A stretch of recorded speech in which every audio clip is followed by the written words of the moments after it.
What's cracking, my photography friends? Hope you're all doing really well.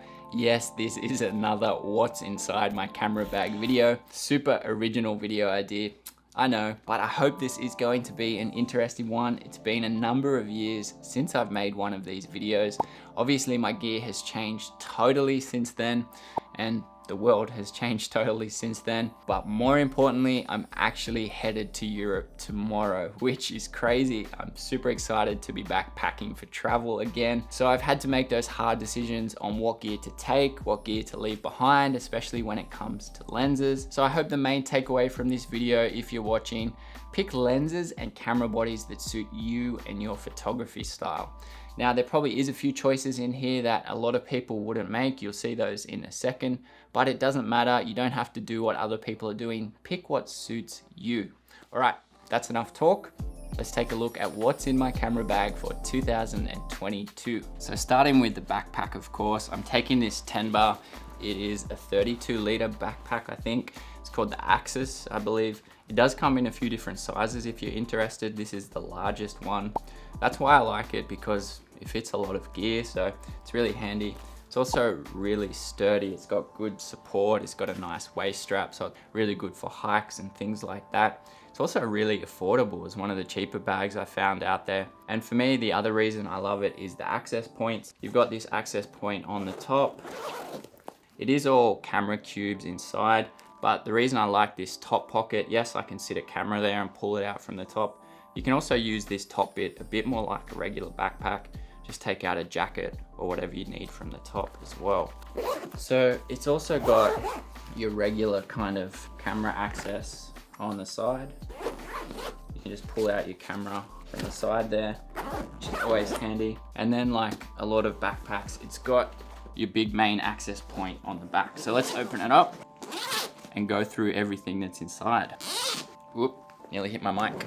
Okay, so starting with my camera body, of course, which if you've watched my channel before, you know is the Canon R5. Despite what others might say about this camera, I love it. It's been a great upgrade for me, and I'll be doing both photo and video with this one. Lenses I'll go through in a sec. So I'll also be taking a film camera with me. I'm actually taking an EOS film camera so I can use EF lenses, which is really handy. And I'm taking this EOS 630. Film, I've got some Portra 160 here ready to go. Oh, quick shout out to Eric who gave me this camera. Such a legend. If you're watching, thanks Eric. Moving on to probably the hardest decisions I've had to make, which of course is which lenses to take, which lenses to leave behind.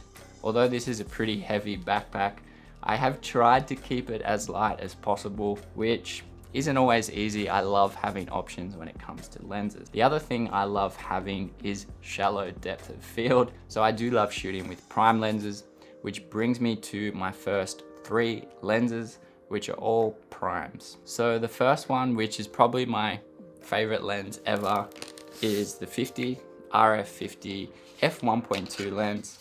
So I first borrowed this lens from Canon a few years back, and ever since then it's been my favorite lens. After I came back from borrowing it, I decided to buy the R largely to get this lens.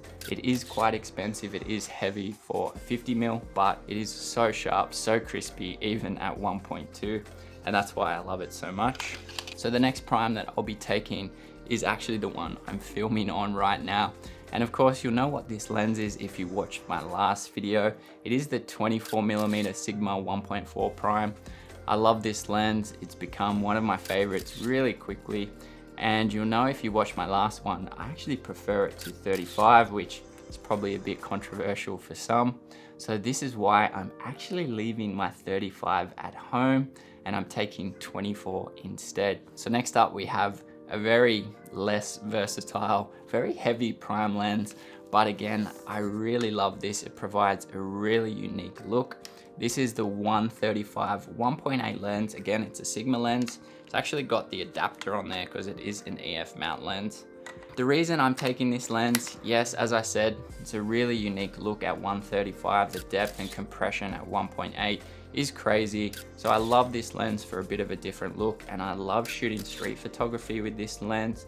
Again, it's real personal preference, so not everyone will want one of these in their kit bag, but personally, I love it. Next up, we have a couple of zoom lenses. I'll be taking 2 zoom lenses. The first one, of course, was sitting on my R5 when I pulled it out before, which is the 15 to 35 RF lens. Now, of course, wherever you're going, if you're shooting landscapes, it's really nice to have a really wide zoom lens. So this will no doubt get a big workout in Europe. It's also really handy. I'm going to be using it for vlogging and a few other things as well. I only upgraded to this not that long ago from my Tamron wide angle lens, which if you're looking for a cheaper alternative is a really great lens. You will just have to use an adapter. All right, so last lens, I'm super excited about this one because I literally just bought it yesterday. This is the 100 to 400 RF lens, which is this one here. Now, it is so light. It's also really cheap for a zoom tele lens, which is the reason I bought it. So I'm really excited to test this out. I will be making a video on it if you're interested to see how it goes. Now, the reason this is so light and so cheap, it is only f5.6 to f8 at its longest length, so it doesn't open very wide, but for shooting kind of anything during the day, it'll be fine. It's got image stabilization as well as the IBIS in the R5. I'm not too worried. I think this is going to be an awesome lens, and I can't get over how light it is.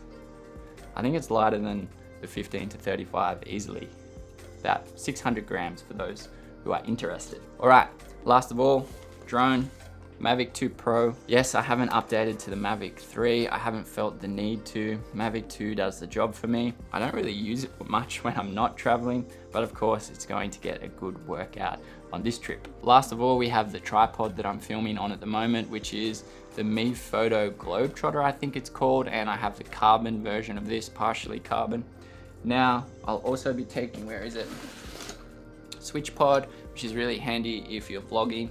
I also like this because if I need a second tripod, I can easily just set that up. It's got the ball head, so really handy to have as well.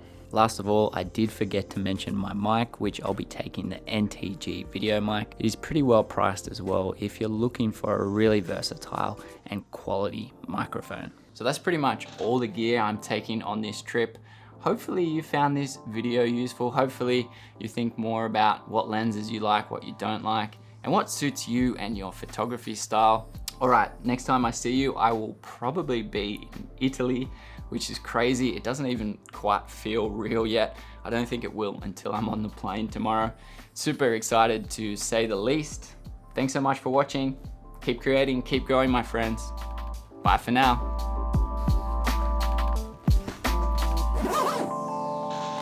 Let's go.